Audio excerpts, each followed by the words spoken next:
India கூட்டணி தோக்க போறது உறுதின்றத தெரிஞ்சுக்கிட்டு தான் மோடி இப்படிலாம் பேசலாம்.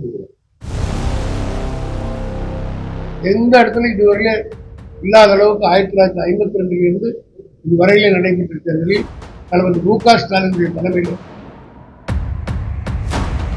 மத்தியில அவர்களுக்கு ஆட்சி வராது என்ற எண்ணம் மோடிக்கு வந்துட்டு தமிழ்நாட்டிலேயே அதிகமான வாக்கு வித்தியாசம் வெற்றி பெறுவதற்காக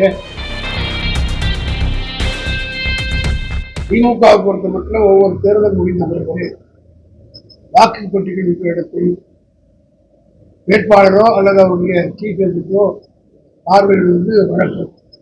அதே போல வாக்குப்பெட்டிகள் வைக்கப்படுகின்ற இடத்தில் 24 மணி நேரமும் கண்காணிக்க கழகத்தின் சார்பில் ஆட்கள் அதை கண்காணிப்பதற்கு போடுவது திமுக தொடர்ந்து பல தேர்தல்களே நாங்கள் தொடர்ந்து செய்து கொண்டு வருகிறோம். அதே முகத்தான் திருப்பரங்குன்றம் தொகுதியிலே வாக்குப்பெட்டிகள் எம்ஐடியில் வைக்கப்படுகிறது.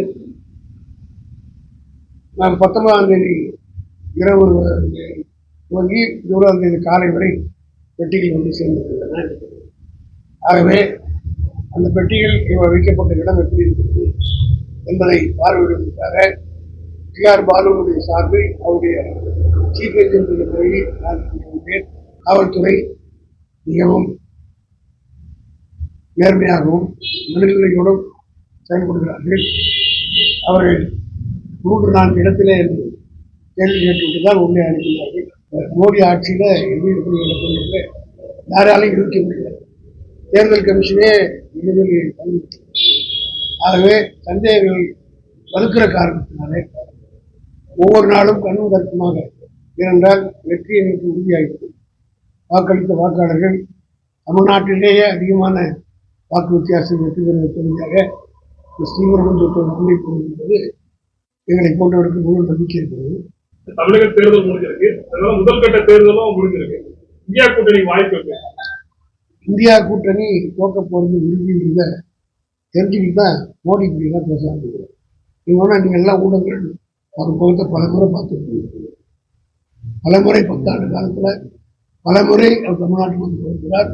அது மட்டும் இல்ல, இந்தியா பூரா சுற்றுப்பயணம் செய்கிறார். அப்போ இருந்த அவருடைய முகத்திற்கும் இந்த முறை அவருடைய முகத்தையும் நீங்க ஊடகக்காரர்கள் ஒப்பிட்டு பார்த்தாலே அந்த தோல்வியினுடைய பயம் அவருடைய முகத்திலே வந்துவிட்டது. ஆகவேதான் இது தேவையில்லாத சர்ச்சைக்குரிய பிரச்சனை பேசுகிறேன். ஒரு குறிப்பிட்ட மதத்தை புண்படுகிற வகையில் மதசார்பற்ற நாட்டில் இருக்கக்கூடிய பிரதமர் பேசுகிறார் என்றால் எந்த வகையில் நியாயம்? எந்த இடத்துல இதுவரையில இல்லாத அளவுக்கு 1952 இதுவரையில நடைபெற்ற தேர்தலில் தலைவர் மு.க. ஸ்டாலினுடைய தலைமையில் தமிழ்நாட்டிலே ஆட்சி ஏற்பட்ட பிறகு சட்டம் ஒழுங்கு எப்படி இருக்கிறது என்பது ஒரே எடுத்துக்காட்டு. தமிழ்நாட்டு சட்டமன்ற தேர்தல் நாடாளுமன்ற தேர்தலில் எந்த விதமான அசம்பாவிதம் மத்தியில அவர்களுக்கு ஆட்சி வராது என்ற எண்ணம் மோடிக்கு வந்துட்டு தான் இப்படி ஒரு கலவரத்தை ஏற்படுத்தி எஞ்சியிருக்கிற ஒரு சுற்று தான் முதல் கட்டம் முடிஞ்சிருக்கு. நீதி தேர்தலில் ஏதாவது கலவரம் பண்ணி நிறுத்தி வைக்கலாமா என்ற செய்கிறாங்களா? ஏன்னா இவ்வளவு நாள் இன்னும் தேவையில்லாம பேசுகிறாங்க. முதல் கட்ட தேர்தல் முடிந்த பிறகுதான் மோடி வந்து இது மாதிரி விருப்ப அரசியல் பேச்செல்லாம் பேசுறாரு. அதே மாதிரி இந்த வேட்பாளர் இதெல்லாம் நடந்தது. என்டிஏ அதாவது மோடி தலைமையிலான அந்த என்டிஏ கூட்டணி எவ்வளவு வெற்றி பெறும், என்ன மாதிரி இருக்கு? போன முறை 303 ஜெயிச்சாங்க. கணக்கு சொன்னேன் இல்லையா, ஒரே மாதிரி உத்தரப்பிரதேசத்தில் 74 ஜெயிச்சாங்க. அங்கேயே அவங்க -50 போகுது. அப்போ அது முயற்சியாலே 253 வந்துடுறாங்க, மைனாரிட்டி ஆயிடும். பீகார்ல 35 ஜெயிச்சாங்க. அங்கே ஒரு 4-3 தான் வர முடியும். அங்கே ஒரு 30 குறையுது. 250 30 கழிச்சா 220 ஸ்டில் மைனாரிட்டி. மகாராஷ்டிராவில் ஜெயிச்சாங்க. குஜராத்தில் 10% அவங்க தான் ஜெயிச்சாங்க. இப்போ ஈக்குவலா வரக்கூடிய வாய்ப்பு அது அமைஞ்சிருக்கு. அதனால காங்கிரஸும் ஆம் ஆத்மியும் போன சட்டமன்ற தேர்தலில் கூட்டு தனித்தனியாக நின்று வாங்கின ஓட்டை கூட்டி பார்த்தால் எல்லா தொகுதியிலும் பிஜேபி தோக்குது. ஸோ பார்லிமெண்ட்ல அவங்களுக்கு வந்து 25 சீட்டுன்னா அவங்க ஒரு 3-4 தான் வருவாங்க. அங்கே ஒரு 20 மைனஸ்.